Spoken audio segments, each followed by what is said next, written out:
ప్రియమైన దేవుని బిడ్డలారా, శుభ శుక్రవారం, గుడ్ ఫ్రైడే ప్రపంచవ్యాప్తంగా సంతోషంగా ఆనందంగా జరుపుకుంటున్నారు. దీని గురించి మనం మాట్లాడుకుంటే చాలా ఆశ్చర్యంగా ఉంటుంది. ప్రపంచంలో ఒక వ్యక్తి చనిపోతే చాలామంది బాధపడతారు, ఏడుస్తూ ఉంటారు, ఆప్తుల్ని కోల్పోయినట్లు ఎంతో ఏడుస్తూ ఉంటారు. కానీ నీ తండ్రి అయిన దేవుడు యేసు క్రీస్తు ఈ లోకంలోకి వచ్చి నీ కొరకు చనిపోతే అది మంచి శుక్రవారము. తను చనిపోవటం అనేది నీ జీవితంలో మంచిది. ప్రపంచ చరిత్రలోనే అత్యద్భుతమైన దినం. అంటే ఒక వ్యక్తి చనిపోవటం అనేది ప్రపంచ మానవాళికి శుభ పరిమాణం.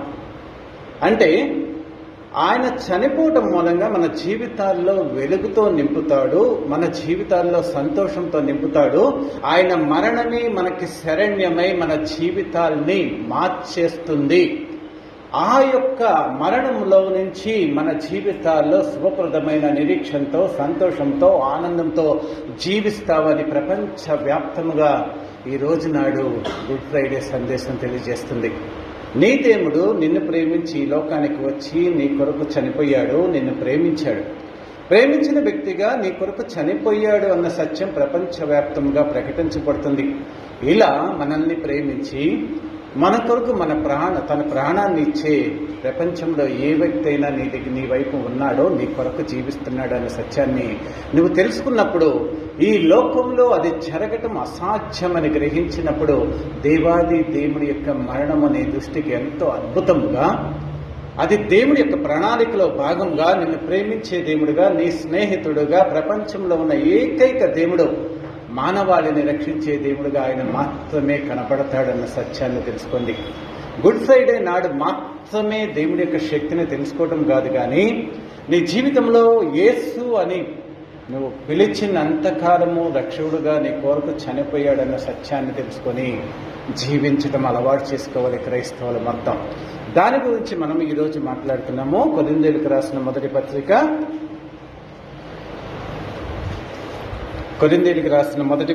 1వ అధ్యాయము 18వ వచనం చదువుకున్నాము.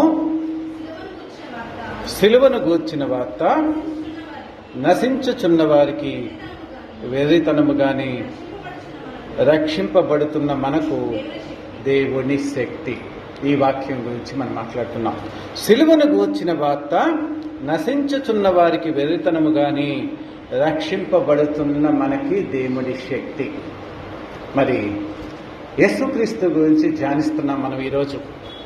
ఆ సిలువను గూర్చిన వార్త నీ జీవితంలో దేవుడి యొక్క శక్తియుక్తుల్ని గ్రహించేటట్లుగా ఉన్నదా, లేకపోతే ఏదో యథాలాపంగా అందరూ అనుకుంటున్నారు నా కోసం దేవుడు చనిపోయాడు అనేది, చనిపోవటం మూలంగా నాకేదో నా పాపాలన్నీ ప్రక్షాళన అవుతాయి, లేకపోతే ఆయన మూలంగా నేను పరలోక రాజ్యాన్ని అందరూ చెప్పుకుంటున్నారు కాబట్టి ఆ యొక్క వాక్యాన్ని విని యథాలాపమైన భక్తి జీవితంలో నీవు ఉన్నావా లేదనేది నిన్ను పరిశీలించుకో. ఎందుకంటే వాక్యం మనతో మాట్లాడినప్పుడు మనలో ఉన్న ఆయన పట్ల ఉన్న అవిధేయతను కానీ, మనలో దేవుడికి వ్యతిరేకమైన ప్రతి ఆలోచన పోయి పరిపూర్ణమైన స్పష్టమైన అవగాహనతో కూడిన భక్తి జీవితాన్ని నువ్వు కలిగి ఉండాలని దేవాది దేవుడు కోరుకుంటున్నాడు. ప్రతి దాంట్లో నీ యొక్క స్వవిషయాల్లో ఎంత స్పష్టముగా ఇది చేయాలి, ఇది చేయకూడదు, ఇది చేయాలి, ఇది చేయకూడదని ఎంత స్థిరమైన నిర్ణయంతో నీ జీవితాన్ని నువ్వు నడిపించుకుంటూ ఉంటావో, అలాగే ఆధ్యాత్మికమైన భక్తి జీవితంలో కూడా యేసుక్రీస్తు గురించిన ప్రతి దాని గురించి నీకు స్పష్టమైన అవగాహన ఉండాలి అని బైబిల్ గ్రంథం చెప్తుంది. యేసుక్రీస్తు సిలువ గురించి నీకు స్పష్టమైన అవగాహన ఉన్నదా? ఆయన అది నీకు దేవుడి యొక్క శక్తి దాంట్లో నీకు కనబడుతుందా? లేకపోతే యథాలాపంగా ఉన్న లోకస్తులను నశించిపోయే వాళ్ళంతా దాన్ని వెర్రితనంగా చచ్చిపోవటం ఏంటి, ఒక దేవుడు కుమారుడు వచ్చి మన కోసం చచ్చిపోవటం ఏంటి, ఇదంతా ట్రాష్, ఇదంతా ఆ బుల్షిట్ అని చెప్పేసేసి ఒక సాధారణంగా ఆయన మరణాన్ని కూడా తక్కువగా ఎంచే స్థితిలో మనం ఉన్నట్లయితే దేవుడు ఆకాశం నుంచి చాలా బాధపడుతూ ఉంటాడు. వీళ్ళ కోసమా నేను సిలువలో చనిపోయింది, వీళ్ళ కోసమా నా ప్రాణాన్ని అర్పించింది, ఇలాంటి వారి కోసమా నేను ప్రేమించి ఆకాశం నుంచి దిగివచ్చి చనిపోయిందని బాధపడుతూ ఉంటాడు. దీనిలో ఉన్న దేవుడి శక్తిని మీరు గమనించినట్లయితే ఎంతో అత్యద్భుతంగా ఉంటుంది. క్రైస్తవుడు అంటే క్రైస్తవుడికి యేసుక్రీస్తు ఎక్కడ కనబడతాడంటే ఆ గొల్గొతా కొండ మీద, శిలువ మీద మాత్రమే. ప్రపంచ మానవాడికి, క్రైస్తవులకే కాదు, ప్రపంచంలో ఉన్న ఏ వ్యక్తి అయినా యేసుక్రీస్తుని చూసే స్థలం ఏదంటే ఆ గొల్గొతా కొండ మీద మేకులతో కొట్టబడిన వాడే. ప్రపంచవ్యాప్తంగా రక్తసిక్తమైన శరీరంతో అందరిని చూస్తూ, అందరి కోసం నేను ఈ లోకానికి వచ్చి మీ అందరి కోసం చనిపోయానని ప్రపంచానికి, ప్రతి వ్యక్తికి చాటి చెప్పే దేవుడి కుమారుడుగా ప్రపంచానికి మొత్తము కనబడుతూ నా ద్వారానే మీకు రక్షణ అని చెప్తున్నాడు. మరి మీకెలా కనబడుతున్నాడు? దేవాది దేవుడు చెప్పే సందేశం అదే. నేను మీ అందరి కోసం ఈ లోకానికి వచ్చి చనిపోయి నేను చిందించిన రక్తము విమోచన క్రయధనం ద్వారా మీరు పరిశుద్ధులుగా తీర్చిదిద్దబడతారు, రక్షింపబడతారు అన్న సత్యాన్ని గ్రహించి నన్ను దేవుడిగా ఎంచుకొని దేవుడు చెప్పినట్లుగా జీవిస్తున్నారా లేదా? దేవుడి శక్తిని మీరు తెలుసుకున్నారా లేదా అని దేవుడు మనతో అడిగినప్పుడు మన జీవితాలతో మనం దేవుడికి సమాధానం చెప్పుకోవాల్సిన పరిస్థితి వస్తుంది. మరి మీరు దేవుడి శక్తి అనుకొని దేవుని ఇంకా అపరిమితంగా ప్రేమిస్తూ నా కొరకు సిలువలో నువ్వు కార్చిన కార్యాన్ని ప్రతి దినము తలుచుకుంటూ ఆయనకి ఇంకా రుణపడి, ఆయన ప్రేమించి, ఆయన ఆధ్యాత్మిక జీవితంలో మహోన్నతమైన ఆయన యొక్క విలువలను తెలుసుకొని, ఆయన నీ పట్ల చిత్తాన్ని తెలుసుకొని ఆయనకి నచ్చినట్లుగా నువ్వు జీవించడం అనేది చేసినట్లయితే ఆ రోజు నిజముగా దేవుడి శక్తి తెలుసుకున్నట్లు. మనకు నచ్చిన వ్యక్తి, అతనికి ఏం కావాలో కనుక్కుంటామో, ఏమి తింటాడో కనుక్కుంటామో, ఎలాంటి ప్లేస్లో కూర్చుంటాడో, ఏం చేస్తే అతను సంతోషపడతాడో తెలుసుకుని మన ఇంటికి ఒక గొప్ప వ్యక్తి వస్తేనే అతన్ని సంతోషంగా ఉంచాలని నువ్వు తలుస్తూ ఉంటావు. మరలాంటప్పుడు దేవుడు నీ కొరకు సిలువలో అంత విమోచన కార్యం చేసినప్పుడు దేవుడి శక్తిని తెలుసుకొని దేవుడిని సంతోషపరచాలని చూపించే ఆత్మీయ జీవితం నీలో ఉండాలని దేవుడు కోరుకోవటమో అది తప్పు కాదు కదా. ఆయన శక్తిని గ్రహించిన క్రైస్తవుడిగా ఒక యోధుడిగా నువ్వు జీవించాలని, నీవు కూడా ఆయన శ్రమ పొందినట్లుగా నీ జీవితంలో కూడా శ్రమలు వచ్చినప్పుడు వాటిని కూడా ఎదుర్కొని నా దేవుడు శ్రమలు పొంది విజయాన్ని సాధించినట్లుగా నా జీవితంలో కూడా దేవుడి కొరకు ఎన్ని కష్టాలైనప్పటి దేవుడితో కోసం జీవిస్తాను అని స్థిర నిశ్చయం చేసుకునే క్రైస్తవుడిగా నీ ఉండాలని శిలువ మీద యేసుక్రీస్తు కనబడుతున్నాడు. ప్రియమైన దేవుని బిడ్డలారా, దీని గురించి మనం మాట్లాడుతున్నాం. యేసు క్రైస్తవుడు. క్రైస్తవ ఆధ్యాత్మిక జీవితంలో యేసుక్రీస్తు గురించి తెలుసుకునే గొప్ప సత్యాలు ఏంటో తెలుసా? ఆయన జననము, ఆయన మరణము, ఆయన పునరుత్థానము, ఆయన ఆరోహణమై వెళ్ళిపోవటము, తర్వాత పరిశుద్ధాత్మతో ప్రజలందరినీ ఆయన నమ్ముకున్న సంఘాన్ని అభిషేకించడము, తర్వాత పరలోక రాజ్యం. అంటే యేసుక్రీస్తు పుట్టాడు, చనిపోయాడు, తిరిగి లేచాడు, ఆరోహణై మళ్ళీ తండ్రి కుడిపాసిన పరలోక రాజ్యానికి వెళ్ళిపోయాడు. ఈ లోకంలో తన సంఘాన్ని, అంటే సార్వత్రిక సంఘాన్ని, తను నమ్ముకున్న వాళ్ళందరూ క్రైస్తవుల్ని ఒక సంఘముగా, సార్వత్రిక సంఘముగా, తన ప్రియమైన వధువుగా తయారు చేసుకుంటున్నాడు. ఆ తయారు చేసుకున్న వ్యక్తి యేసుక్రీస్తు మరలా తిరిగి వచ్చి మనందరినీ తన పరలోక రాజ్యానికి తీసుకువెళ్తాడని ఈ 6 సత్యాలతో ఉంటాయి. యేసుక్రీస్తు పుట్టుక, యేసుక్రీస్తు మరణము, యేసుక్రీస్తు పునరుత్థానము, యేసుక్రీస్తు ఆరోహణమై పరలోకానికి వెళ్ళాడు, సంఘము పుట్టుక, సంఘము యొక్క పరిచర్య, తర్వాత యేసుక్రీస్తు ఎవరైతే ఆయనతో నమ్మకం ఉంటారో పరలోక రాజ్యానికి వాళ్ళని తీసుకెళ్ళిపోవటం అనే ఈ 6టితో క్రైస్తవము ఉంటుంది. క్రైస్తవ్యం కానీ ప్రతి వ్యక్తి తెలుసుకోవాల్సిన విషయాలు. యేసుక్రీస్తు వచ్చాడని మనం డిసెంబర్లో చదువుకున్నాం. యేసుక్రీస్తు ఈరోజు నీ కొరకు తను వచ్చిన పనిని పరిపూర్ణంగా నిర్వర్తించాడు. అంటే సిలువలో మరణము పొందటానికి వచ్చాడు, తర్వాత మరణాన్ని జయించి మృత్యుంజయుడిగా లేవటానికి వచ్చాడు అనేది మూడో కాన్సెప్ట్ అయితే, రెండోది నీ కొరకు నా కొరకు సిలువలో ప్రాయశ్చిత్త బలిగా మనందరి పాపాల నిమిత్తము చనిపోవటానికి ఈ లోకానికి వచ్చాడు అనేది రెండోది జరిగిన దినం ఇది. అంటే ఇదేనా డేట్ అనేది కాదు, కానీ ప్రపంచవ్యాప్తముగా గుడ్ ఫ్రైడే నాడు ప్రపంచవ్యాప్తంగా దేవుడిని నా కొరకు చనిపోయావు అని చెప్పేసి స్మరించుకుంటూ ఆయన గొప్ప ఔన్నత్యాన్ని, ఆయన త్యాగాన్ని, నీ కోసం చేసిన విమోచనని నువ్వు తలుచుకొని ఆయన ప్రశంసిస్తూ ఆనంద బాష్పాలు, అంటే దేవుడిని చనిపోయినందుకు, నీ కొరకు చనిపోయినందుకు ఎవరు ఏడవరు, కానీ ఆనంద బాష్పాలంటే ఇంత ప్రేమించే దేవుడువా నా కోసమని నీ కళ్ళ నుంచి వచ్చే ఆ యొక్క బాష్పాలు కూడా ఎంతో సంతోషంతో, దేవుడి పట్ల కృతజ్ఞతతో, అభిమానంతో, ప్రేమతో పులకించిపోయి ఆయన ప్రేమకు తరించిపోయి నుంచి వచ్చే ఆనంద బాష్పాల్లాగా ఈ దినము ప్రపంచ క్రైస్తవ జాతి మొత్తము దేవుడి కోసం ఆనంద బాష్పాన్ని కార్చే రోజుగా ఉంటుంది. మరి నీ జీవితంలో దేవుడు చేసిన దానికి నువ్వు ఆనందించి కంటి నుంచి ఆనంద బాష్పాన్ని రాల్చగలిగేంత దేవుడి శక్తిని నిజముగా తెలుసుకున్నావా? తెలుసుకుంటే సాధారణమైన ఒక క్రైస్తవురాలు ఉండవు, దేవుడి మహిమను చాటే వ్యక్తిలాగా ఉంటావన్న సత్యాన్ని తెలుసుకోండి. యేసుక్రీస్తు పుట్టినప్పుడు యేసు అంటే రక్షకుడు అంటే మన పాపాలను విమోచించడానికి వచ్చిన రక్షకుడు. అంటే మనల్ని బానిసత్వం నుంచి రక్షించడానికి వచ్చిన రక్షకుడు కాదు, మన పాప పంకిలమైన మన జీవితం నుంచి ఆయన ప్రక్షాళన చేసి ఆ పాప జీవితం నుంచి పరిశుద్ధమైన జీవితంలోకి నిన్ను మార్చడానికి వచ్చిగా యేసుగా ఈ లోకంలో జన్మించాడు. అయితే 30 సంవత్సరాలు వచ్చిన తర్వాత బాప్తిసం తీసుకోవటానికి వెళుతున్నప్పుడు బాప్తిసం ఇచ్చి యోహాను ఒక మాట అన్నాడు యేసుక్రీస్తుని. యోహాను సువార్త 1వ అధ్యాయం 29వ వచనం చదువుకుందాము. యోహాను సువార్త 1వ అధ్యాయం 29వ వచనము.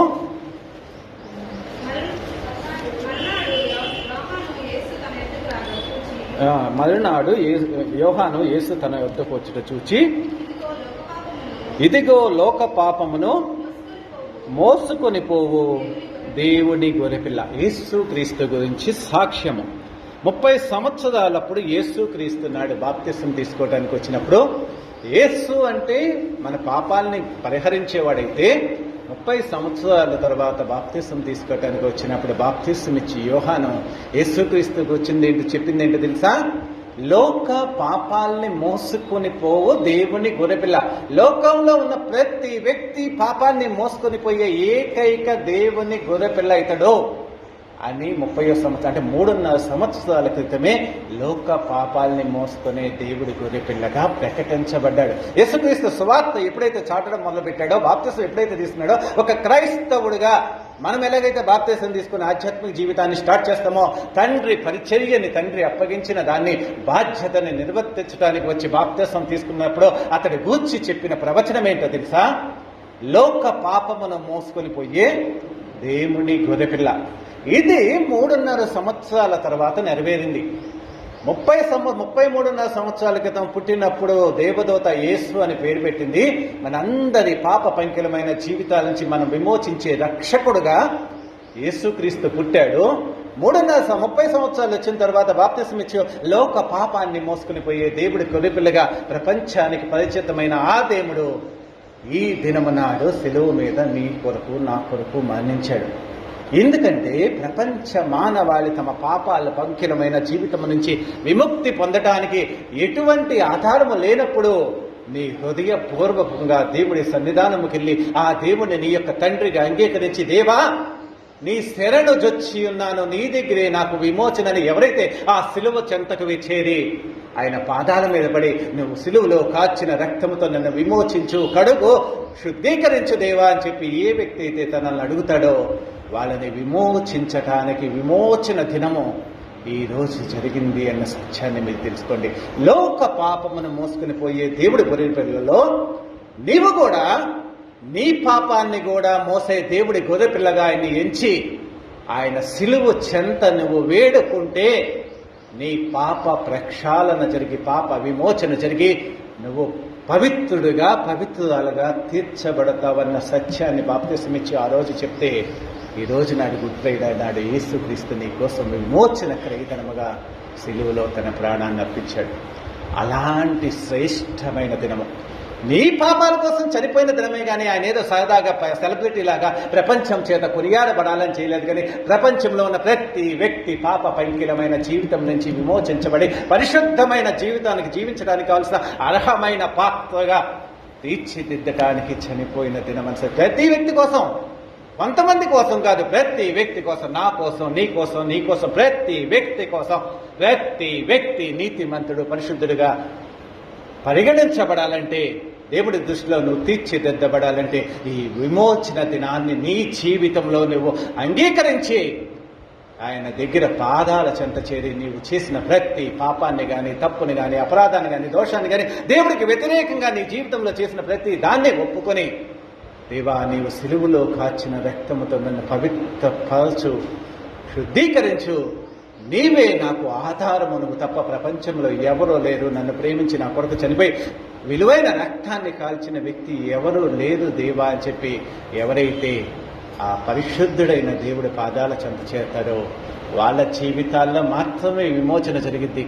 వాళ్ళ జీవితాల్లో మాత్రమే దేవుడి యొక్క కార్యం జరిగి దేవుడి శక్తి చూపించి వాళ్ళ జీవితాల్లో నవీనమైన నూతనమైన క్రియ చేయడానికి దేవుడు సంకల్పించి పూనుకొని నీ జీవితంలో మధురమైన జీవితాన్ని నవీనమైన స్వభావంతో దేవుడి స్వభావంతో దేవుడి పిల్లలుగా దేవుడి కుమారుడు కుమార్తెగా నిన్ను తీర్చిదిద్ది లోకములో జ్యోతుల్లాగా చేయటానికి దేవుడు కంకణము కట్టుకొని నిన్ను విమోచించి నా దినముగా నువ్వు పరిగణించ. అది దేవుని శక్తి.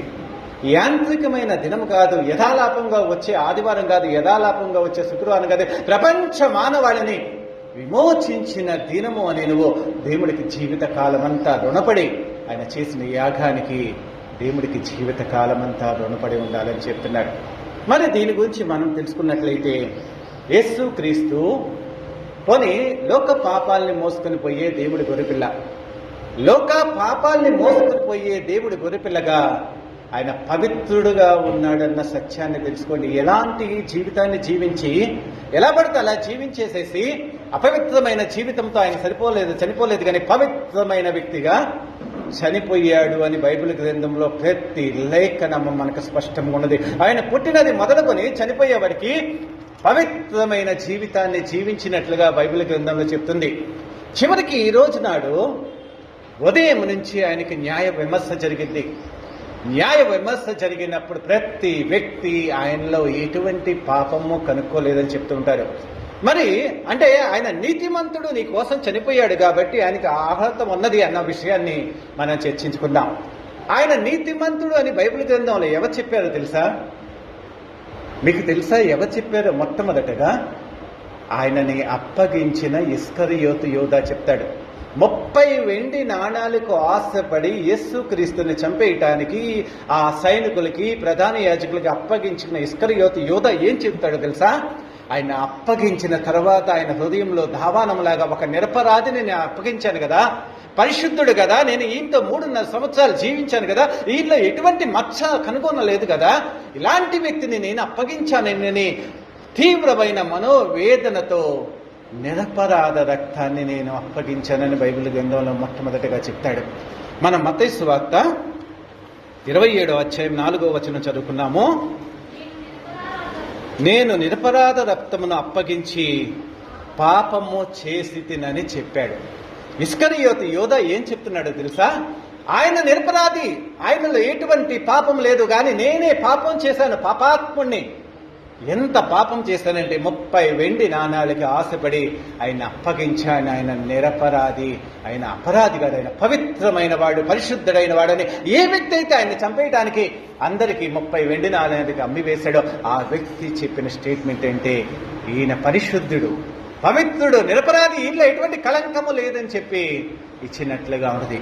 మళ్ళా రెండో చూసినట్లయితే 27వ అధ్యాయంలోనే 19వ వచనంలో ఇక్కడ ఈ దేశానికి ఒక అధికారి ఉంటాడు, తీర్పు తీర్చే ఒక న్యాయాధిపతి.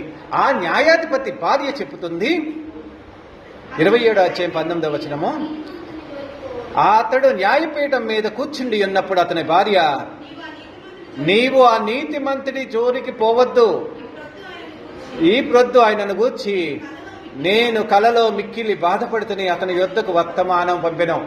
ఒక న్యాయాధిపతి న్యాయం తీస్తున్నాడు. న్యాయం తీస్తున్నప్పుడు ఆ న్యాయాధిపతి భార్య అతడి గురించి ఎంతో బాధపడింది. ఇంత నిరపరాధిని, అతడు పవిత్రుడు కదా, పరిశుద్ధుడు కదా, అలాంటి వ్యక్తికి ఇతడు నిరపరాధి, ఇతడు తీర్పు తీర్చగాకు, ఇతడు పరిశుద్ధుడు, నువ్వు అన్యాయమైన తీర్పు తీర్చొద్దు అని తన భర్తకి ఒక సందేశం పంపించింది. ఇప్పుడు న్యాయపీఠం మీద కూర్చున్నప్పుడు మామూలు టైంలో కాదు, ఇంట్లో కూర్చున్నప్పుడు సాధారణంగా ప్రేమతో నువ్వు అతను నిరపరాధని చెప్పలేదు. న్యాయపీఠం మీద కూర్చొని న్యాయస్థానంలో తీర్పు తీర్చుచున్నప్పుడు తన భార్య పంపించిన సందేశం ఏంటో తెలుసా?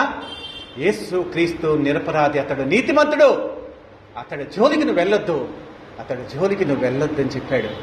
మరలా అదే పిలాతు కూడా ఏం చెప్తాడంటే ఇతడు నీతిమంతుడు అని చెప్తాడు. 27వ అధ్యాయంలోని 24వ వచనంలో,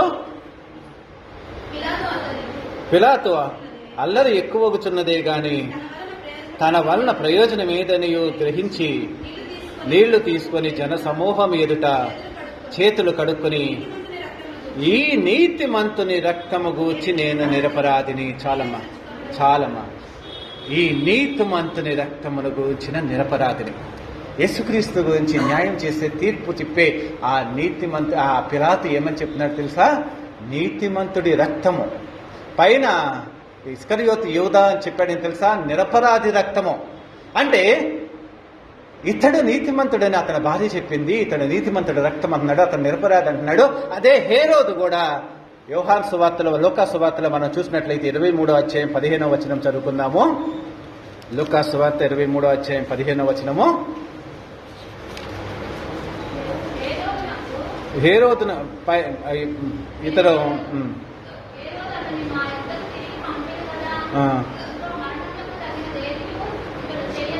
ఓకే సరే చాలమ్మా. 14వ వచనం కూడా నేను చదువుతాను. ప్రజలు తిరుగుబాటు చేయుచున్నాడని మీరు ఈ మనిషిని నా ఎద్దుకు తెచ్చితిరి. ఇదిగో నేను మీ ఎదుట ఇతను విమర్శింపగా మీరు ఇతని మీద మోపిన నేరంలో ఒక్కటైనను నాకు కనపడలేదు. హేరోదునకు కూడా కనపడలేదు. హేరోదు అతన్ని మా ఎద్దకు తిరిగి పంపిన కదా. ఇదిగో మరణమునకు తగినది ఏదియో ఇతడు చేయ. హేరోదు కూడా కనపడలేదు. హేరోదు కూడా ఒక న్యాయాధిపతి.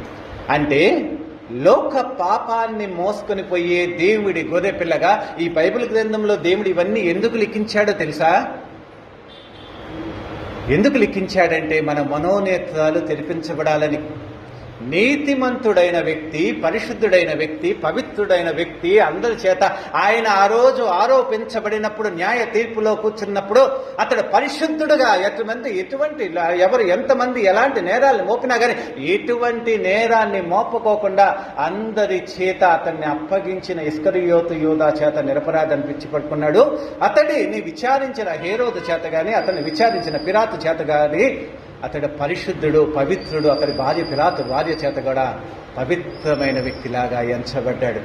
కానీ అసూయ చేత వారిని అప్పగించాడని దేవాది దేవుడు చెప్తున్నాడు. దేవుడి చిత్తంలో భాగము యేసుక్రీస్తు మనందరి కోసం మనల్ని రక్షించాలి కాబట్టి, ఆ రక్షణ ప్రణాళికలో భాగముగా అతడు సిలువ వేయబడాలి కాబట్టి అప్పగించడానికి వాళ్ళకి అధికారం ఇవ్వబడిందే గాని, ఈ అధికారం మా తండ్రి నీకు ఇస్తేనే ఉన్నది కానీ నీకు ఎటువంటి అధికారం నా మీద లేదని చెప్తున్నాడు. అసూయ చేత అప్పగించారు. యేసుక్రీస్తు అది స్పష్టంగా చెప్తాడు. అంటే ఒక వ్యక్తి మీద తమకంటే గొప్పగా ఉంటుంటే అసూయ చేసి అతన్ని నాశనం చేయాలనే స్వభావం చేత అప్పగించినట్లుగా బైబిల్ గ్రంథం. మత్తయి సువార్త 27వ అధ్యాయము 18వ వచనం చదువుతాము.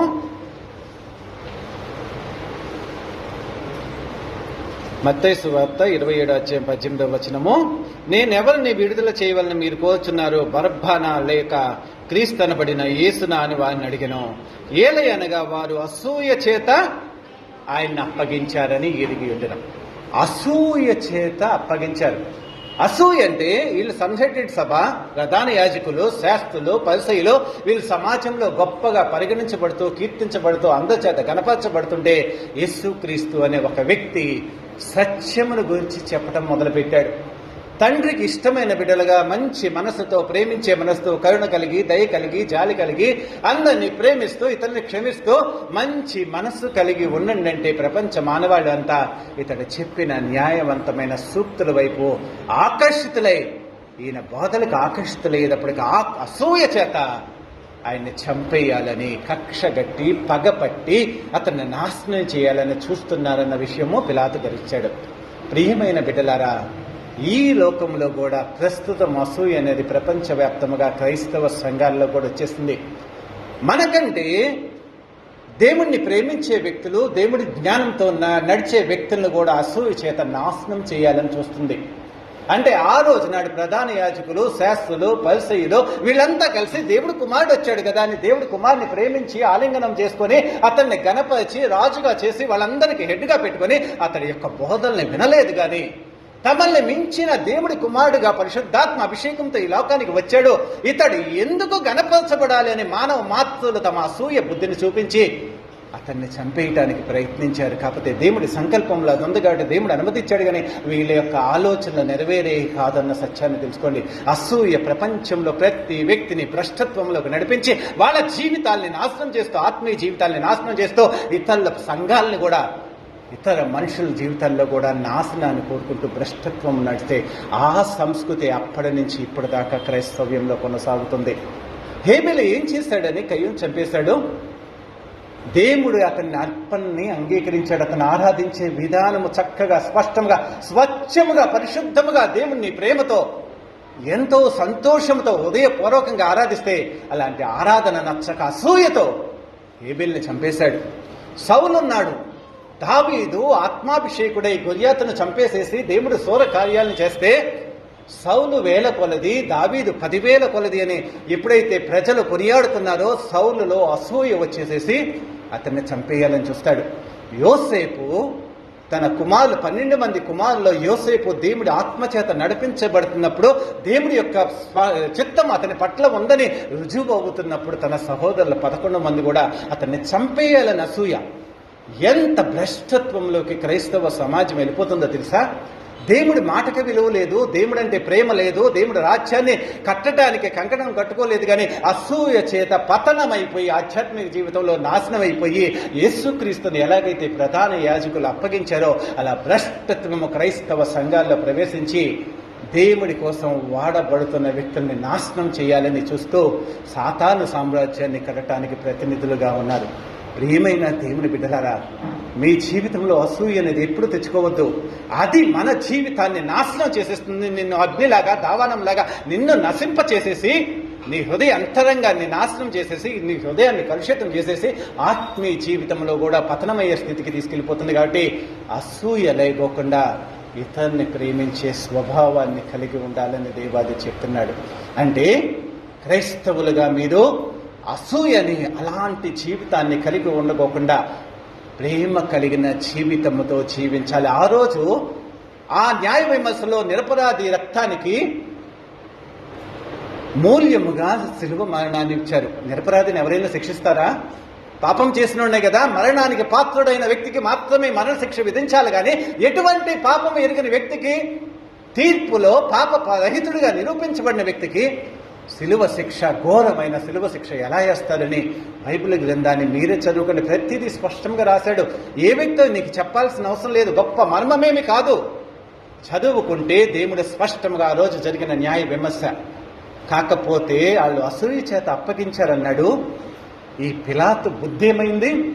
వాళ్ళు అసూయ చేత అప్పగించి ఒక్క సిలువ వేయము, సిలువ వేయము, సిలువ వేయమన్నారు. ఆ ఒక్క వచనం మనం చదువుకుందాము. మత్తయి సువార్త 27వ అధ్యాయంలోని 22వ వచనము.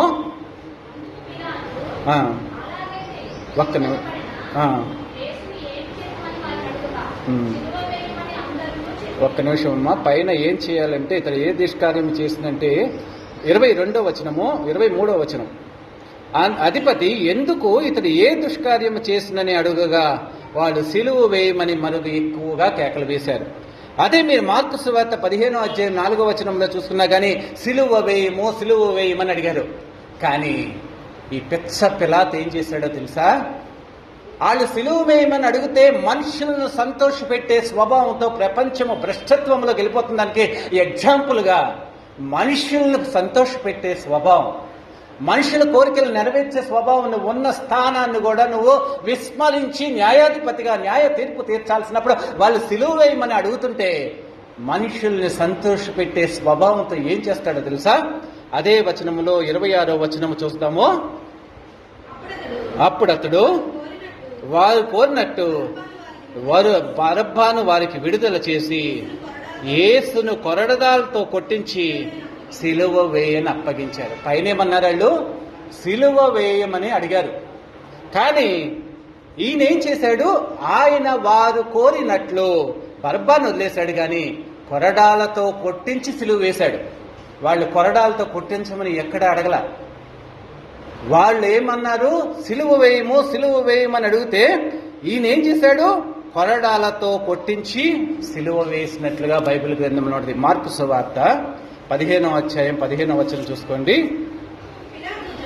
పిలాతు జన సమూహమును సంతోషపెట్టుటకు మనసు గలవాడై వారికి బరబ్బను విడుదల చేసి యేసును కొరడాలతో కొట్టించి సిలువ వేయని అప్పగించను. ఎంత ఘోరమో తెలుసా? అసూయతో వాళ్ళు అప్పగించారని నీకు తెలుసు. న్యాయాధిపతి స్థానంలో నువ్వు ఉండి వాళ్ళు సిలువ వేయమంటే జన సమూహాన్ని సంతోష పెట్టడానికి మనస్సు కలిగిన వాడే ఎంత ఎదవలాగా ప్రవర్తించాడో తెలుసా. న్యాయాధిపతి స్థానంలో ఉండి వాళ్ళు సిలువ వేయమంటే ఒక సిలువ వేయొచ్చు, కానీ కొరడాలతో కొట్టించి సిలువ వేశాడంటే వాళ్ళు సంతోషం. అంటే ఇంకా వాళ్ళకి సంతోషము అంటే సిలువ వేస్తే కంటే కూడా కొరడాలతో కొట్టిస్తే, కొరడాలతో తనను కొట్టినప్పుడు తన శరీరం అంతా చిత్రవద అయ్యి మేకులు కలిగిన కొరడాలతో కొడితే యేసుక్రీస్తుకి ఆ కొరడాకి చివర గాజు పెంకులు మేకులతో కొడతంటే యేసుక్రీస్తుని 40 దెబ్బలు కొట్టినప్పుడు ఆయన శరీరం ఎలా చీర్చబడిందో తెలుసా. ఒక్క కొరడాతో కొట్టి శరీరము గుచ్చుకున్నప్పుడు ఇలా తీసినప్పుడు మీరు సినిమా చూసినట్లయితే ఫ్యాషన్ ఆఫ్ క్రైస్ట్ ఎంత ఘోరంగా ఉంటుందో తెలుసా. అంత క్రూరమైన మనసు కలిగిన పిలాతుగా ఉన్నాడు.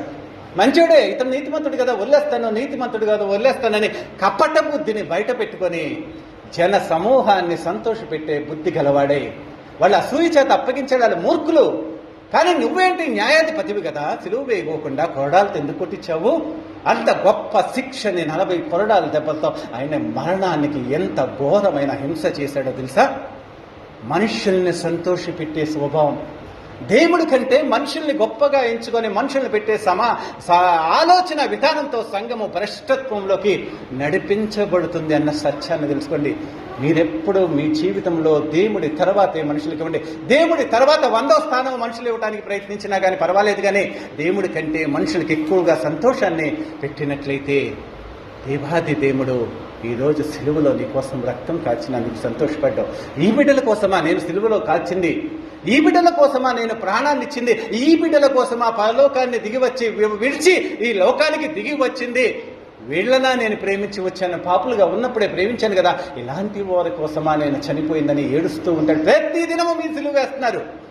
యేసుని ఎప్పుడైతే మీరు తగ్గించి వేసేసి ఈ లోకంలో మనుషులు ఎప్పుడైతే ఘనముగా ఎంచుతున్నారో, ఆయన స్థానం కంటే వీళ్ళ స్థానాన్ని ఉన్నతముగా మీ మనసులో ఎప్పుడైతే ఉంచుతున్నారో ఆ క్షణమే యేసుక్రీస్తుని మరలా మీరు సిలువ వేసినట్టు, యేసుక్రీస్తుని మరలా కొరడా దెబ్బలతో కొట్టినట్టు, ఆయన గాయాల్లో వేలు పెట్టి మీరు ఇంకా కెలికి ఆయన్ని హింసిస్తున్నట్లు అన్న సత్యాన్ని తెలుసుకోండి. ప్రియమైన దేవుని బిడ్డలారా, క్రైస్తవులుగా మీరు రూపాంతరం చెందిన తర్వాత, మారిన తర్వాత ఆయన ఎందుకు చనిపోయాడన్న సత్యాన్ని తెలుసుకొని ఆయనకు విధేయత కలిగిన జీవితాన్ని కలిగి ఉండాలి. కానీ నా భర్తని సంతోషపెట్టాలి, నా భార్యను సంతోషపెట్టాలి, నా తల్లిని సంతోషపెట్టాలి, నా కూతుర్ని, నా కుమార్ని, నా కోడల్ని, అందరినీ సంతోషపెట్టాలని దేవుణ్ణి నువ్వు దుఃఖపరిచావా? దేవుడు కూడా ఒకానొక రోజు నాడు నీవు చేసింది గుర్తు చేసుకుంటే మన జీవితంలో ఎలా ఉంటుందో మిమ్మల్ని మీరు ఆలోచించుకోండి.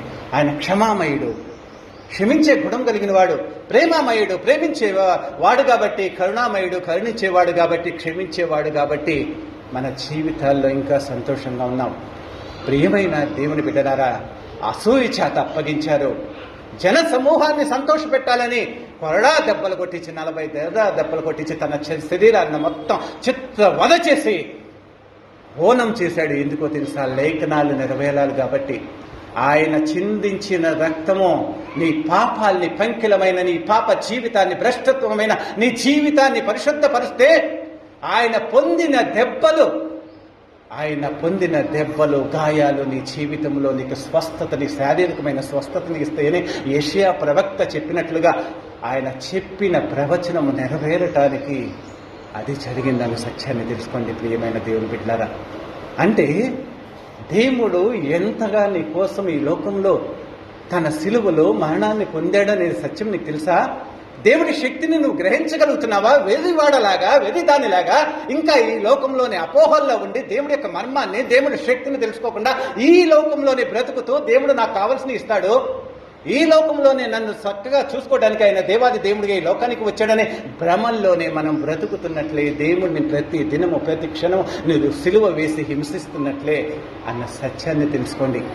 నీవు ఎప్పుడైతే ఆయనకి ఇష్టడుగా ఉంటావో, ఎప్పుడైతే ఆయనకి ప్రేమగా ఉంటావో, ఆయన నచ్చినట్లుగా జీవిస్తావో, ఆయన సంతోషపరిచే మనసు నీకుందో, ఆ క్షణము దేవుడు ఎంతో సిలువలోంచి చూస్తూ ఆయన బాధపడకోకుండా సంతోషంతో వెలిగిపోయే తేజస్సు కలిగిన ఆ మొహంతో నిన్ను అక్కడి నుంచి చూస్తూ నిన్ను విమోచించడానికి, నీ పాపాలని ప్రక్షాళన చేసి నిన్ను నీతిమంతురాలుగా తీర్చిదిద్దటానికి ఆ సిలువ మీద నుంచే కార్యము చేయటానికి సిద్ధపడిన దినము. అలాంటి కార్యాన్ని నువ్వు నీ జీవితంలో కావాలనుకుంటున్నావా? అలాంటి కార్యాన్ని నువ్వు జీవితంలో కావాలనుకుంటే ఆయన ముఖంలో అక్కడ బాధ కంటే కూడా తేజోమయుడైన ఆ దేవాది దేవుడు ముఖము వచ్చస్సు ప్రకాశవంతముగా ఉండి ఆ ప్రకాశవంతమైన వెలుగు నీ మీద ప్రసరించేటట్లుగా నీ జీవిత విధానం ఉండాలని దేవుడు కోరుకుంటున్నాడు. అది సిలువ యొక్క గొప్ప మర్మము. అక్కడి నుంచి ఆయన నిన్ను చూడాలి. అక్కడి నుంచి నీ పాప పంకిలమైన జీవితాన్ని, నీ పాప భ్రష్టత్వంలో ఉన్న నీ పాప పంకిలమైన జీవితాన్ని ఆయన రక్తంతో కడగాలి. ఆయన సిలువలో పొందిన దెబ్బల చేత నీకు స్వస్థత కలగాలంటే నీవు సిలువ వైపు చూడాలి. ఓ దయామయుడా, ఓ కరుణామయుడా, ఇంత నా కోసం నువ్వు దెబ్బలు పొందావా? నా జీవితంలో నాకు స్వస్థతనివ్వటానికి, ఆరోగ్యాన్ని ఇవ్వటానికి, నా యొక్క బాడీలో ఉన్న ప్రతి దాన్ని తీసివేయటానికి నువ్వు సిలువలో దెబ్బలు పొందావా?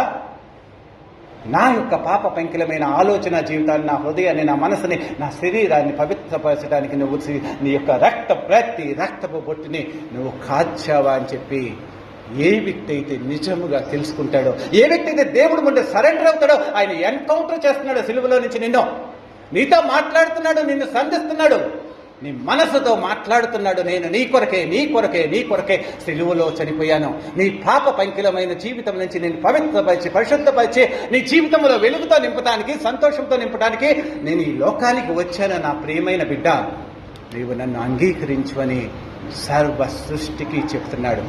ఈ వాక్కు వినపడాలి నీ జీవితానికి. సిలువను చూసినప్పుడల్లా ఆయన నీతో మాట్లాడుతుండాలి. నీ హృదయంతోనే ఎన్కౌంటర్ చేస్తూ ఉండాలి. నీ హృదయంతో సంధికి రాలి.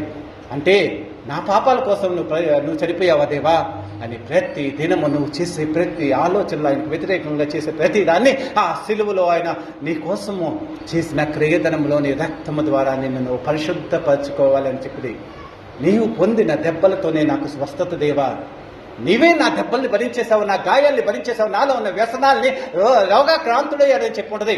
ప్రతి దాన్ని నువ్వు సిలువలో భరించేసావు కదా, నాకు మంచి ఆరోగ్యాన్ని నువ్వు దేవా అంటే నువ్వు సచ్చీలుగా నీ జీవిత విధానాన్ని మార్చుకొని ప్రతి దినము నువ్వు మంచి యోగ్యమైన ప్రవర్తనతో ఉంటే నీకు ఎటువంటి రోగము రాదు, ఎటువంటి అస్వస్థత రాదు.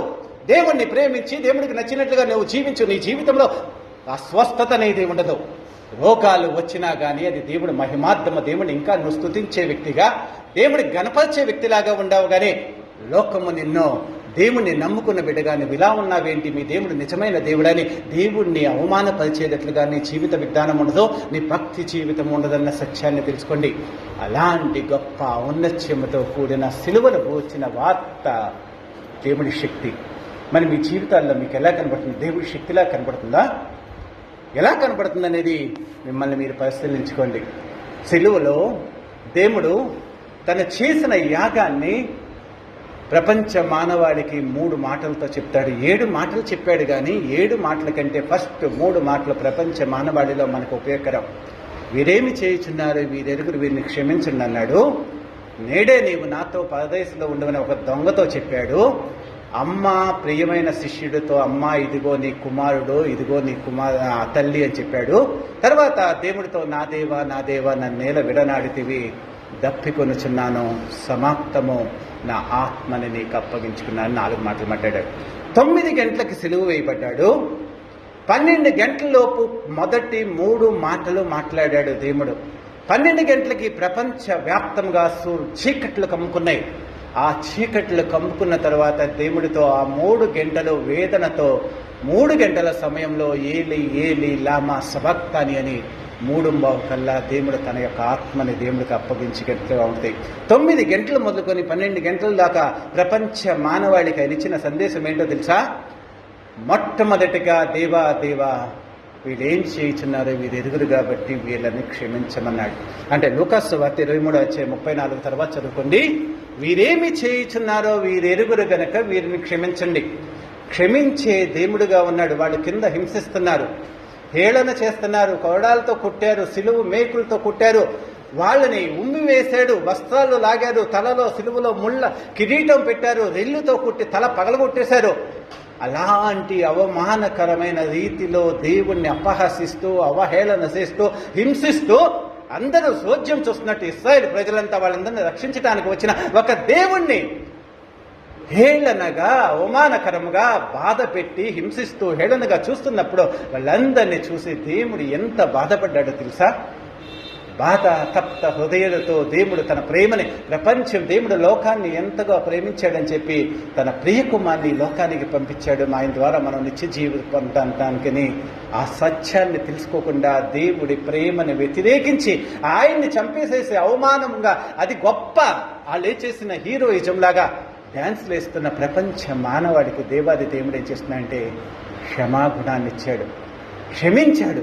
అంటే మనం తెలిసి చేసినా తెలియక చేసినా మన జీవితంలో ప్రతి తప్పుని ఆయన సిలువలో నుంచి క్షమించే దేవుడిగా తను కాచిన రక్తంతో నిన్ను పరిశుద్ధపరిచి విమోచించే దేవుడిగా ఉన్నాడు అన్న సత్యాన్ని ప్రపంచ మానవాళికి క్షమాగుణాన్ని తన క్షమాపణని వెదజల్లాడు. అంటే ఎందుకంటే విమోచన క్రయతనంగా తన రక్తాన్ని కాల్చేశాడు కదా, క్షమించడానికి పాపాన్ని క్షమించడానికి దేవుడు తనకు అధికారం ఇచ్చేశాడు. కాబట్టి ప్రపంచ మానవాళికి తను ఒక అభయ సందేశం అంటే నిన్ను నేను క్షమించగలను, నిన్ను నేను క్షమించగలను. ఎంత ఘోర పాపివైనా నీవు ఎటువంటి పాపాన్ని చేసినా నిన్ను క్షమించగలిగిన అంత క్షమాగుణమో ప్రేమ కలిగిన హృదయము నా దగ్గర ఉన్నది, నా దగ్గరికి రా దీనుడుగానే ప్రపంచ మానవాళికి మొట్టమొదటిగా క్షమాపణ సిలువలో దొరుకుతుందని ఒక సందేశాన్ని ఇచ్చాడు. వెంటనే దేవాది దేవుడు ఆ సిలువలో అప్పుడు దాకా వాళ్ళిద్దరు దొంగలు ఈయనతో పాటు ఎడం పక్కన కుడి పక్కన వేయబడిన ఇద్దరు దొంగలు ఆయన దూషిస్తూ ఉన్నారు. నువ్వు దేవుడి కుమారుడు అయితే మమ్మల్ని కూడా వదిలేసే అన్న వ్యక్తికల్లా ఈయన ఎప్పుడైతే ప్రపంచానికి క్షమాపణ ప్రకటించాడో వెంటనే ఆ ఇద్దరి దొంగలలో ఒక దొంగ రియలైజ్ అయిపోతాడు, అయ్యో ఇంత హింసిస్తున్నా, ఇంత చంపేస్తున్నా, అతని ప్రాణం తీసుకున్నా కానీ క్షమించే గుణం కలిగిన వ్యక్తే కదా దేవుడి కుమారుడు, ఇతడి కోసమే కదా మెస్సియా, ఇతన్నే కదా నేను చూస్తుంది, ప్రపంచ మానవాళి వెయిట్ చేస్తుంది ఇతని కోసమే కదా, ఇతడే దేవుడి కుమారుడని తన మనోనేత్రాలు తెరిపించబడి, దేవా నేను క్షమించు, మేము అపరాధులము, నువ్వు పాపాత్ముడు, నువ్వు ఎటువంటి పాపం చేయలేదు, నువ్వు పరిశుద్ధుడైన దేవుడి కుమారుడివి, నన్ను క్షమించు దేవా, నీ రాజ్యానికి నన్ను తీసుకెళ్ళిపో అంటాడు. వెంటనే అతడి పాపాలని క్షమించేశాడు, అతన్ని పరిశుద్ధపరిచాడు, అతన్ని రక్షించి రక్షణ అనేది సిలువలోనే మొట్టమొదటి కార్యంగా చేసి తనతో పాటు పరలోక రాజ్యానికి తీసుకెళ్లాడు. క్షమించగలిగిన దేవుడిగా సిలువ మీద తను తాను ప్రత్యక్షం చేసుకోగానే ఒక వ్యక్తి ఆయన యొక్క క్షమాపణ పొందుకొని రక్షింపబడి పాప జీవితం నుంచి ప్రక్షాళనత పాపాలకి విమోచన పొందుకొని రక్షింపబడి పరలోక రాజ్య ప్రవేశంలోకి వెళ్ళేటట్లుగా సిలువలోనే కార్యం చేశాడు. ప్రియమైన దేవుడి బిడ్డలారా, సిలువలో దేవుడు క్షమించుతున్నాడు మిమ్మల్ని. మీరు ఇంకా దేవుడికి ఆయనకి లోబడనట్లయితే వెంటనే సిలువ దగ్గరికి రండి, ఆయన ముందు ప్రణమిళ్ళండి. దేవా నన్ను క్షమించు, నేను పాపాత్ముని, నా పాప పంకిలమైన జీవితంలో ఇప్పుడు దాకా నిన్ను ఎంతో వేదనకి గురిచేశానో, బాధ పెట్టాను దేవా, నన్ను క్షమించు, నన్ను క్షమించు, నన్ను క్షమించు అని చెప్పి ఏ వ్యక్తి అయితే రోదనతో వేదన భరితమైన హృదయంతో సిలువలో చనిపోతూ ఉన్నప్పుడు ఆ దొంగ మనసులో ఎలాంటి తెలుసా, జీవితం మీద ఇంకా విరక్తి పుట్టేసి ఉంటుంది. నేను పాపాత్ముని కదా, పుణ్యమైన పరిశుద్ధుడైన ఆ దేవుడిని చంపేస్తున్నారు, పాపాత్మునైన నాకు ఈ సిలువ, ఈ మరణం అనేది నాకు కరెక్టే అనుకొని పశ్చాత్తాపడితే అలాంటి పాపాత్ముడైన సిలువలో దొంగకు కూడా ఆయన రక్షణనిచ్చి కాపాడి తన పాపాన్ని క్షమించి తన రక్త పురోక్షంతో విమోచించిన దేవుడిగా ఆ సిలువ మీద కనపడుతూ ఉంటాడు. మూడో చూసేటప్పటికల్లా ఆత్మీయమైన బంధము. మీకు సంతోషంగా ఉన్నప్పుడు అందరూ పండుగలు చేసుకుంటారు, సంతోషంగా ఉన్నప్పుడు మనం అందరితో మాట్లాడతాం, మనం అందరితో కలిసి మెలిసి ఉన్నప్పుడు ప్రతి వ్యక్తి మాట్లాడతాడు. కానీ ఆత్మీయమైన జీవితం అంటే శారీరక బంధాలకి భిన్నమైనది ఆత్మీయ జీవితం అని చెప్పాడు. యేసుక్రీస్తుని హింసిస్తున్నప్పుడు, యేసుక్రీస్తుని చంపేస్తున్నప్పుడు ఆయన 11 మంది శిష్యుల్లో, అంటే ఇస్కరియోతు యోధాన్ని తీసేయండి, 11 మంది శిష్యుల్లో 10 మంది శిష్యులు పారిపోయారు. 3.5 సంవత్సరాలు ఆయనతోనే ఉండి అపోస్తలుగా పేరు పెట్టి దేవుడి చేత ప్రత్యేకించబడిన వారని పేరు పెట్టి ఆయన సమూహంగా ఆయన ఏర్పాటు చేసుకున్న సైన్యంగా ఉన్న 11 మందిలో 10 మంది పారిపోయారు ప్రాణ భయముతో. ఒక్క వ్యక్తి మాత్రమే ఉన్నాడు. లోకంలో ఆయన ఎంతో మందికి అద్భుతాలు చేశాడు, స్వస్థతలు ఇచ్చాడు, మరణం నుంచి తీర్చాడు, అన్ని చేసినా కానీ తన తల్లి, కొంతమంది స్త్రీలు, ఒక 4-5 స్త్రీలు మాత్రమే అక్కడ నిలబడి ఉంటే వాళ్ళ ప్రేమ ఆత్మీయ జీవితంలోని బంధాన్ని చూసి, ఒక ఆత్మీయమైన బంధం అంటే దేవుణ్ణి ఎవరైతే తన తండ్రిగా అంగీకరించి దేవుడిగా అంగీకరిస్తారో వాళ్ళతో ఒక కొత్త ఆత్మీయమైన జీవిత బంధాన్ని, ఎవరు నా తల్లి, ఎవరు నా చెల్లి, ఎవరు నా సహోదరుడు అంటే ఎవరైతే దేవుడి మాట చొప్పున దేవుడి చిత్త ప్రకారం జీవిస్తారో, దేవుడి వాక్యానుసారమైన జీవితాన్ని దేవుడు తమ రక్షకుడుగా అంగీకరించిన దినము నుంచి దేవుడి కోసము జీవిస్తారో వాళ్ళే నీ సహోదరి, నీ తమ్ముడు, నీ అన్న, నీ తల్లి, నీ యొక్క సంబంధించిన వాళ్ళు అని దేవుడు చెప్పిన దాన్ని సిలువలో యేసుక్రీస్తు చూపించి ఆత్మీయమైన బంధాన్ని నింపాడు. ఈ లౌకికమైన బంధాల మీద మీరు ఇంకా ఆకర్షితులైతే అక్కడే సంతోషం ఉందని అనుకుంటున్నారేమో. కాదు, ఆత్మీయమైన బంధంలోకి, ఆత్మీయమైన సహవాసంలోకి, దేవుడు కోరుకున్న బంధంలోకి మీరు ప్రవేశించాలని దేవుడు కోరుకుంటున్నాడు. సిలువలో ఈ 3 స్పష్టంగా ప్రపంచ మానవాడికి చెప్పాడు. నేను క్షమించేవాడిని, నీ పాప పంకిలమైన నీ జీవితాన్ని నుంచి నిన్ను విడిపించేవాడిని, నీ గాయాలు అస్వస్థతలతో నిండిన నీ జీవితానికి, నీ శరీరానికి కావాల్సిన స్వస్థతను ఇచ్చేవాడిని నేనే, నీ కొరకు నేను ఆ యొక్క క్రయధనముగా చెల్లించేసేసి విమోచనగా నన్ను నేను అర్పించుకున్నాను అని సిలువలో అందరికీ ప్రకటించాడు. రెండోది, అలా వేడుకున్న దొంగని రక్షించి రక్షణ మార్గాన్ని, అతని పాపాన్ని ప్రక్షాళించి రక్షణ మార్గాన్ని ప్రకటించాడు. మూడోదిగా, ఆత్మీయమైన గొప్ప బంధాన్ని ప్రపంచ మానవాళికి తెలియచేశాడు. అంటే నువ్వు రక్షింపబడిన కాడి నుంచి దేవుడికి నీవు కూడా ఇతరుల్ని క్షమించే స్వభావం, దైవ స్వభావం కలిగి ఉండాలి. తర్వాత ప్రతి దినము దేవుడి యొక్క దగ్గర నీ పాపాలను ఒప్పుకొని రక్షింపబడుతూ దేవుడి పరలోక రాజ్యానికి వాసుడుగా ఉండేటట్లుగా ఆలోచన విధానము, జీవిత విధానం కలిగి ఉండాలి. ఆత్మీయమైన సహవాసంతో ఆత్మీయమైన మర్మాల్ని నేర్చుకుంటూ, ఆత్మీయమైన వరాలను అపేక్షించుకుంటూ క్రైస్తవురాలుగా జీవించాలనే సిలువ నుంచి సమస్త మానవాళికి చాటించాడు. చివరిగా కొలస్సీయులకు రాసిన పత్రిక 2వ అధ్యాయము 13 నుంచి 15 వచనాలు చదువుకున్నాము. కొలస్సీయులకు రాసిన పత్రిక 2వ అధ్యాయము 13 నుంచి, అది కంటిన్యూషన్గా ఉంటుంది. మీరు అపరాధముల వలనను శరీరమందు స్వర్ణత పొందిన ఉండట వలనను మీరు మృతులై ఉండగా దేవుడు వ్రాతపూర్వకమైన ఆజ్ఞల వలన మన మీద రుణముగాను మనకు విరోధముగాను నుంచిన పత్రమును మేకులతో సిలువకు కొట్టి దాని మీద చేవ్రాతలను తుడిచివేసి మనకు అడ్డము లేకుండా దాన్ని ఎత్తివేసి మన అపరాధములన్నిటినీ క్షమించి ఆయనతో కూడా మిమ్మల్ని జీవింపచేసిన ఆయన ప్రధానులను, అధికారులను నిరాదయులుగా చేసి సిలువ చేత జయోత్సవముతో వారిని పట్టి తెచ్చి బాహాటముగా వేడుక కనపరిచెను. సిలువలో ఆయన విజయాన్ని సాధించాడు. సమస్త మానవాళికి విజయాన్ని ఇచ్చాడు. విజయాన్ని ఇచ్చి పాప క్షమాపణ అనేది ఇచ్చాడు, నీకు స్వస్థత అనేది ఇచ్చాడు, దేవుడితో సమాధానం అని ఇచ్చాడు, రక్షణ అనేది ఇచ్చాడు, నీకు పరలోక రాజ్య ప్రవేశం అనేది కలగచేసిన దేవుడుగా ఉన్నాడు. అది దేవుడి శక్తి. సిలువను చూసినప్పుడు నీకు దేవుడి శక్తి ఈ రూపంలో కనబడాలే గాని యాంత్రికంగా ఏదో యథాలాపంగా మా దేవుడు సిలువలో చనిపోయాడు, సిలువ అంటే సరదా అనుకుంటున్నావా? ప్రపంచ మానవాళిని దేవుడితో సంధి చేసుకోవటానికి దేవుడు వ్రాతపూర్వకమైన ఆజ్ఞల మొత్తాన్ని సిలువలో మేకుల ద్వారా కొట్టి సంధి చేసి నీ మీద ఉన్న ప్రతి పాప భారాన్ని, ప్రతి దాన్ని తీసివేసి మనందరినీ రుణం నుంచి విముక్తులు చేసి మనందరినీ నిరపరాధులుగా, పరిశుద్ధులుగా తీర్చిదిద్ది, నీతిమంతులుగా తీర్చిదిద్దిన దినము ఇది. మన పాపాలను తీసేసిన దినము. మన జీవితంలో మనకు రుణాలుగా ఉన్న ఆజ్ఞలని, కట్టడాలను తీసివేసి మనల్ని నిరాదయులుగా చేసి సైతాను మీద, మరణం మీద విజయాన్ని సాధించిన దినముగా దేవుడు ఇది గుడ్ ఫ్రైడే అని చెప్తున్నాడు. ప్రియమైన దేవుని బిడ్డలారా, అలాంటి దేవుడి యొక్క సిలువ సందేశాన్ని మీ జీవితాల్లో దేవుడి శక్తిగా అంగీకరించి అనుభవించండి. అలాంటి కృపను దేవుడికి మీకు ఇచ్చి మీ జీవితాల్లో ఈ దినం నుంచి నవీనమైన స్వభావంతో దేవుడి చేత ప్రత్యేకించబడిన జనాంగముగా ఆయన పాప పంకిలమైన మీ జీవితాల నుంచి పరిశుద్ధపరిచి నీతిమంతులుగా తీర్చిదిద్ది ఆయన కోసం జీవించే బిడ్డలుగా మిమ్మల్ని తీర్చిదిద్దే వరకు ఆయనతో జీవించండి. అలాంటి కృపను దేవుడు మీకు సమృద్ధిగా అనుగ్రహించి ఫలింపచేయునుగాక. ఆమేన్.